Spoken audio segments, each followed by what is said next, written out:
Alright, well, fine. Let's get controversial then. Y'all be like, man, Cino, you've been taking it kind of safe. I've been taking it kind of safe. I've been talking about everything. Do you realize I have 3 channels that I'm currently doing stuff? I'm doing political stuff. I'm doing stuff that the CIA is like, got red beams coming through my house. And I'm taking it safe. Wow. I'm not star, but I'm close. Now, let's talk about the Erykah Badu interview, all right? Because everybody wants to make a big thing about it, and they haven't even read it. They just read an excerpt of it, and I read the entire interview, and there was other stuff in there I liked that was way better than what they were focusing on. Now, right off the bat, the person she's talking to has an agenda. In this interview, this person actually brought up points about Extension and Bill Cosby. Who would put those two in a same sentence to have it come out of their mouth? And I'm like, what does Erykah Badu and Extension have to do with anything?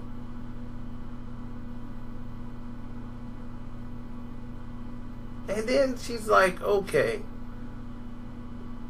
this was the question, and I'm going to get to the point where everybody's talking about, don't worry. What is your opinion on this larger discussion happening now about whether we can separate the art from the artist? Be it Extension or Fela Kuti or Lewis C. Clark or Bill Cosby or whomever. Now, see, right away,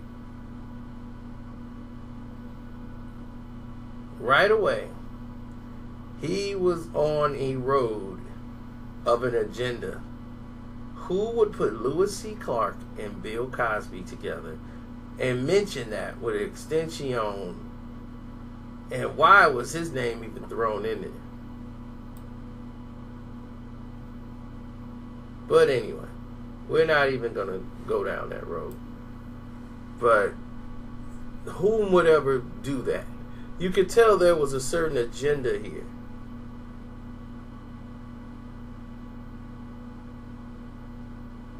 And what she was saying is, I don't want to ever get scared into not thinking for myself. That's something she don't want to do. And that's what the world wants you to do. Not think for yourself. Let us do the thinking for you. Watch television. Move how we tell you to move. Let the TV tell you how to move. Let the internet tell you what to do. This is where you should go on Friday. This is where you should go on Saturday. This is what you should think about this. This is how you should think about that. Once you start thinking for yourself, truly, then you have put yourself on a path of greatness. And you will feel so much better for it. And a lot of people will talk bad about you. A lot of people will go against you because they don't understand, because they don't think for themselves. They follow a circle of the majority. And that's what she was trying to explain when she brought up the story of Jesus and Barabbas. Jesus is standing on the side, Barabbas is standing on the other side. And the people have to choose which one of them could go free. Some people started yelling, Barabbas, Barabbas, Barabbas. Then so many people were doing that, the others just found safety in numbers. And they also started yelling, Barabbas, Barabbas, Barabbas. So, there you have it. The people could have set him free.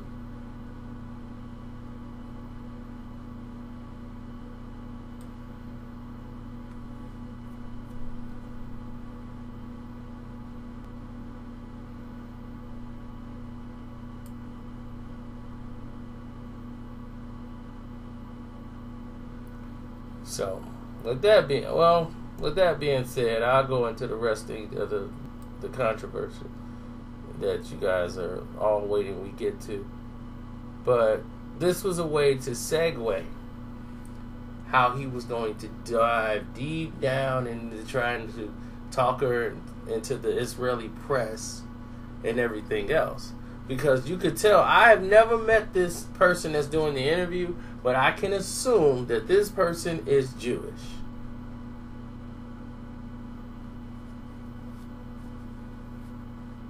Now, I'm going to lead you to the events that led to the controversial statement. All right? Where they keep talking about the culture, we're better at mobilizing our out of sense of injustice and anger that we're trying to figure out what to do next. And she just said they could be bad around children, they could be bad with power. All those people, all bad? Could be. Maybe they need to get kicked off the planet. I don't know. Each thing is individual. There aren't rules for how we can or should think about something. We don't have to believe everything we're hearing. At least I don't think we do. I'm glad I don't watch any of this stuff.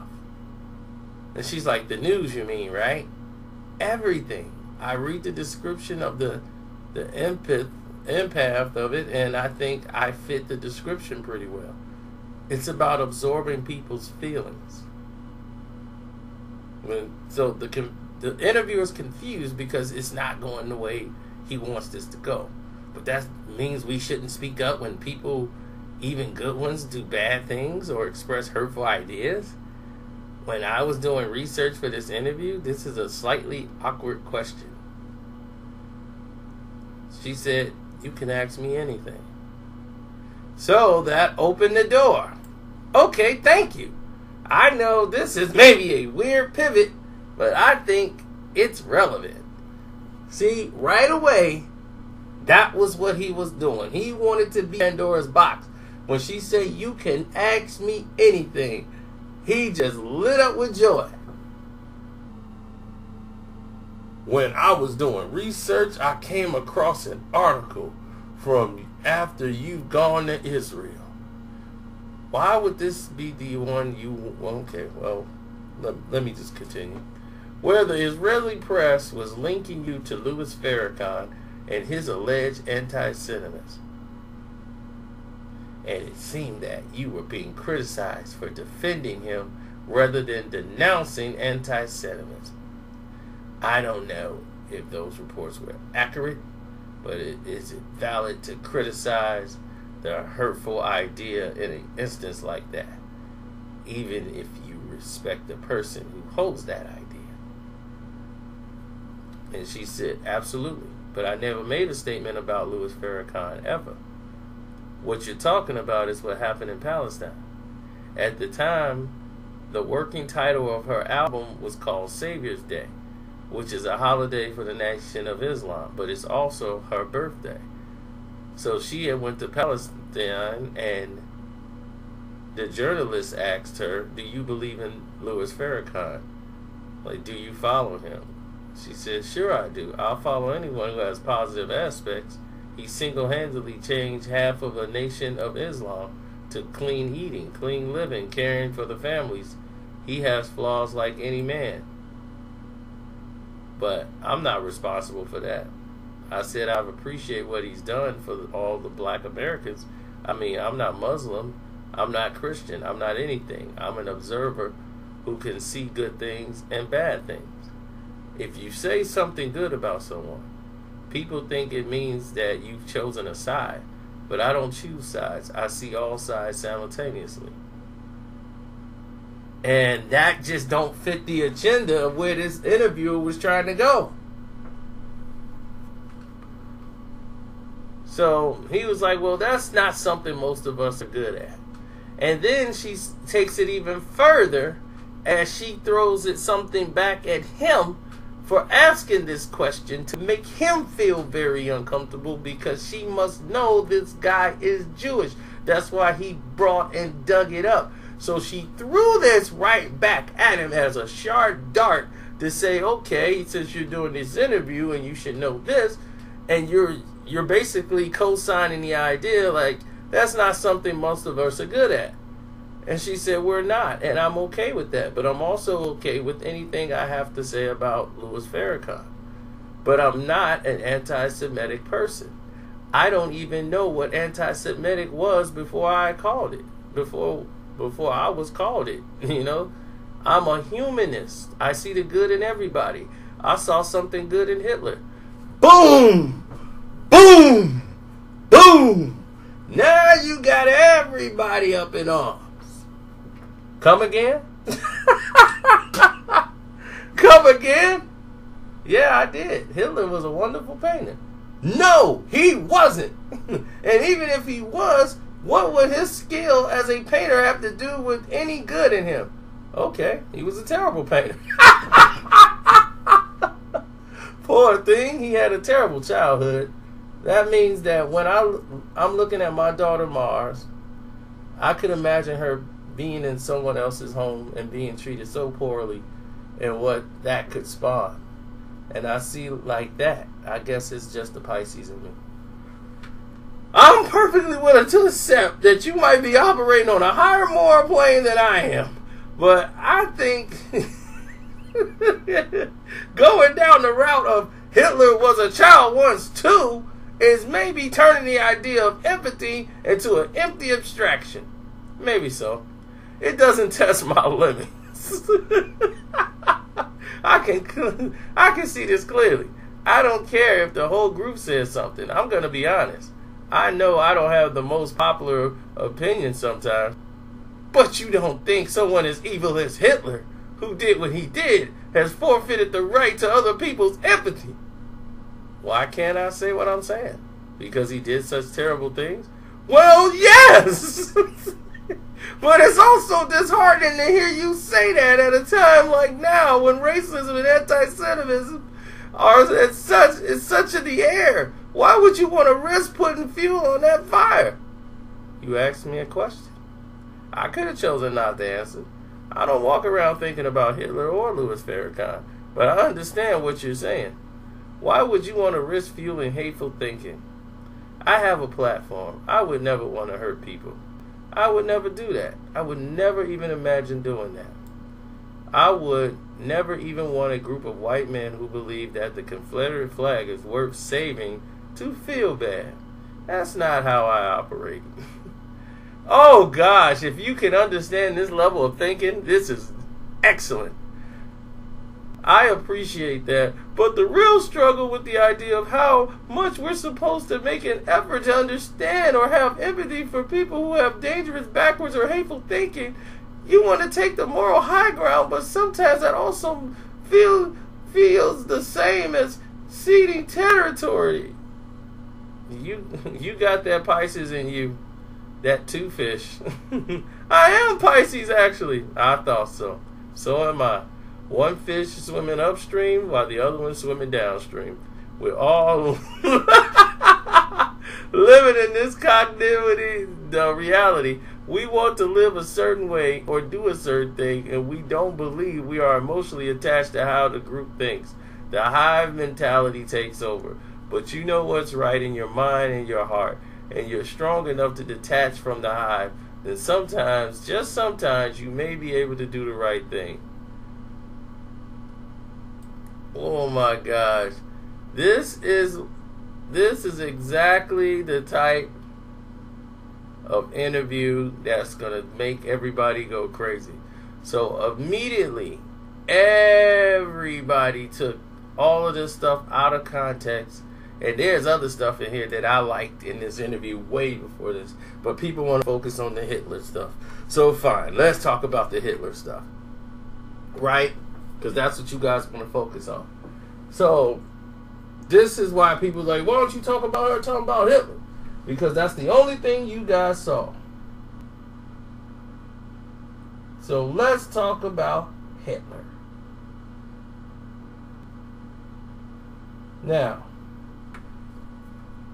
here's the certain thing. When she said she saw the good in him, doesn't mean that she was taking up for him. It was the same point she just made for Louis Farrakhan, in which this guy brought up. You see, they want you to dance to their tune and no one else's. But when you make the analogy to Hitler and Farrakhan and try to show that, you see, the same way I just did for him, the same way I just did it for Hitler. But now you are bothered by this. You see, someone else was bothered by what I said about Farrakhan.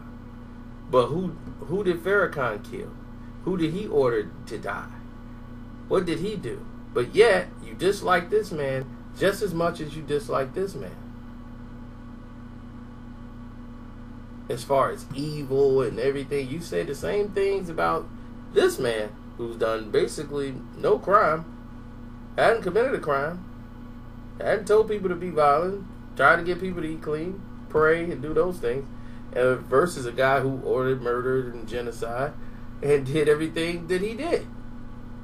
And I still found good things about him, is what she was saying. She basically threw that into his face and see how he reacted to it. And his reaction was so much outrage, it was like, aha! See? Gotcha. Gotcha, Rube. You see, because here's the thing. They're saying like this, for those who don't understand. If a German woman, if a Jewish woman rather, told you she didn't like Germans, the actual anybody in this world, nobody would ask them why. If they asked a Jewish woman right now and she told you, I'm sorry, I just cannot get along with Germans, I can't do it, nobody would ask her why.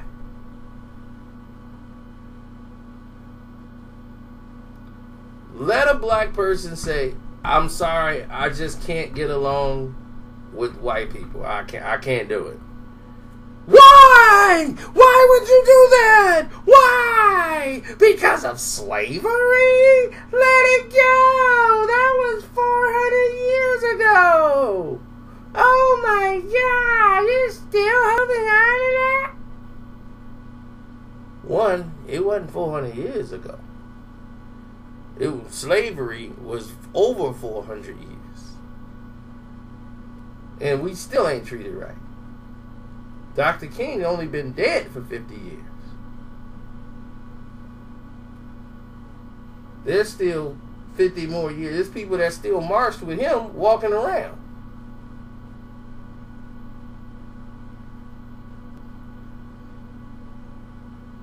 Now, let's get things back into, perspective here.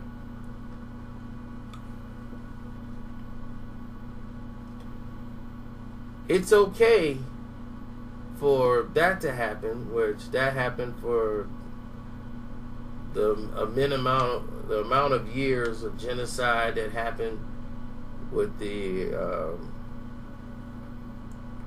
with Hitler's reign and what he was doing over there, the tyranny he was putting over there, the Holocaust. And that was, let's say if it was 20 years, that's still a lifetime of torture and unfortunate for any human being. I wouldn't wish that on my worst enemy. I wouldn't wish slavery that had lasted for hundreds of years, many generations, born and died in slavery for generations and centuries. We're talking about 100 years, and then another 100 after that, then another 100 after that, and another 100 after that. That's like 4 lifetimes compared of slavery as compared to anything else on this planet.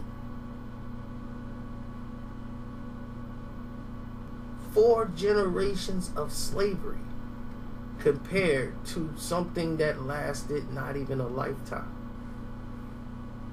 A normal, what would be viewed as a lifetime. Something that happened that small is actually weighed so much greater than another person's 4 lifetime saga of torture and mistreatment, and still having those to fight these iniquities to this day. And yet, we are not allowed to express outrage. But yet, we're supposed to show sympathy and empathy for everyone else. How is that fair? As a black woman in America, Erykah Badu has the right to talk and feel how she feels, period, without anyone being able to question her. As her ancestors were killed, murdered, and raped, and sold in slavery, and the majority of the people that owned slaves were Jewish people.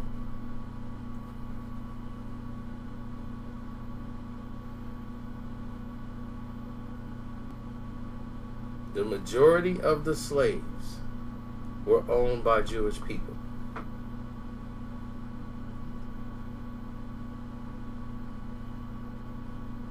That's an historical textbook. That's not me just making that up. Not the majority of the Jewish people, but the majority of the slaves were owned by Jewish people.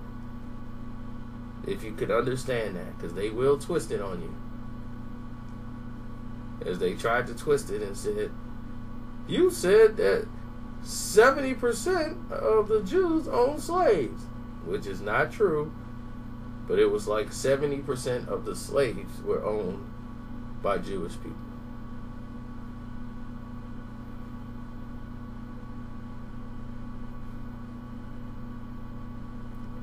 So you have to definitely think about this. Some people have their own mind of thinking. I think torture is torture. Pain is pain. I'm not going to say, well, he suffered more. He suffered for 8 years. This person suffered for 3. I don't care if he suffered a week. Torture is torture. You know, inhumane treatment is inhumane treatment when there's no reason for the inhumane treatment. It's nothing. In this nation, in this world, this country that we live in, we're quick to pass the buck to somebody else to do the damage, to do all of the work that we don't want to do. And we're supposed to have all these morals, but we're so hypocritical, it's ridiculous. We're so hypocritical because everything we say and do is based on the majority.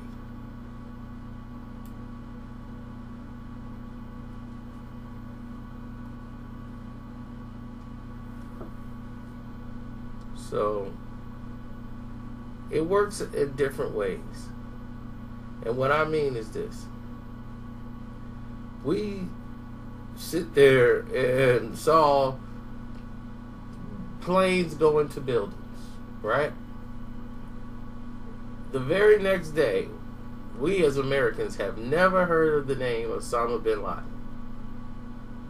The very next day, there's a fold-out picture of Osama bin Laden in the paper, and it says public enemy number 1, Osama bin Laden.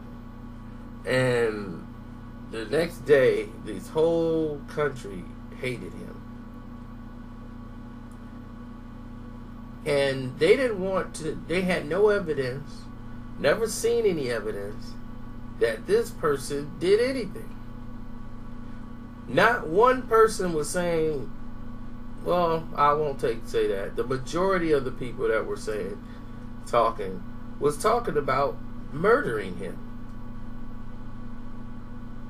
Murdering Osama bin Laden and anybody that followed him. The general public, who was just outraged over the murder that just happened to those people in the building, want murder back to those people dropping bombs on them, even though they have kids, wives, everything. They don't care. Burn them and murder them. The majority of the people didn't care. They were outraged at what happened. And they don't even have any facts that that had happened, because we weren't given any. And this is September 12th, everybody. We weren't given any. Now, when it came out that they went in and killed him, why wouldn't they capture him and get information out of him? Why wasn't he put on a trial to find out if he was the person that actually did it? But us as hypocrites are upset that they came to kill us by running planes through buildings, but was not outraged enough to want to go over there and drop bombs and kill them. See the hypocrisy?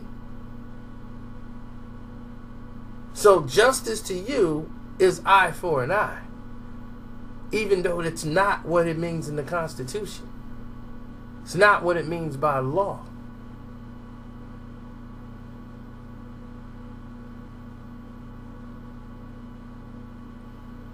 Because if that's the case, then who are the jails for? What is the trial system about? He was supposed to stand trial by law, but no, he was ordered to die by the people that we signed over our rights and power of attorney to the United States government to do whatever they wanted to do. Even if they decided one day, you know what, I think you're a terrorist. Now they have the right to just treat you just like they would treat anybody else in the country. And all your constitutional rights are written aside. Oh, I didn't know I signed up for that. Well, yeah, you might not have known, but you did. Patriot Act. So, I have no problem with Erykah Badu and what she said. And I stand by that. She's an American. She has the right. She's a black woman. She has the right. Say what you please. And if Jewish people are uncomfortable about that, then they should feel even more uncomfortable about slavery.